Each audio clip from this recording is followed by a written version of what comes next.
Good evening বন্ধুরা। আজকেও দেখো রেডি শেডি হয়ে কিন্তু বন্ধুর বাড়ি চলে যাচ্ছি। এত শয়তান আমাকে ফোন করে বলছে তুই আয় আজকে পাস্তা রান্না করবি খাবো।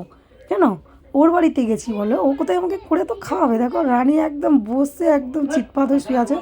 তো চলো আমি বসিয়ে দিলাম আমার জন্য পাস্তা, একেবারে দুজনে খাবো বলে ও একটু কেটে কুটে দিল। তারপরে আমরা পাস্তা নিয়ে আমি বাইরে চলে এসেছিলাম ছেলেকে নেওয়ার জন্য।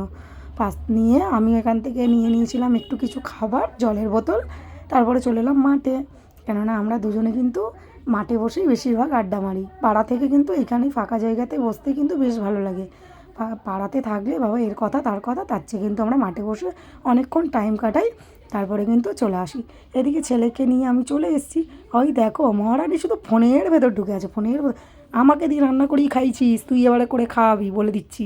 জানি না ভিডিওটা দেখলে কী বলবে, তো যাই হোক যা বলে বলুক গিয়ে। এদিকে দেখো ফোনে ঢুকে আছে, আমার ছেলেও চলে এসছে। আর চলো কী খাবার নিয়ে এলাম সেটাও তোমাদেরকে একটু দেখিয়ে দিই। তো দেখো খাবার দাবার কিন্তু নিয়ে বসে পড়েছি। তো চলো কী এনেছি দেখাই। পাস্তাটা কেমন হয়েছে জানিও। এদিকে চিকেন চপ নিয়ে চলে এসেছি, আমরা খাবো। টাটা।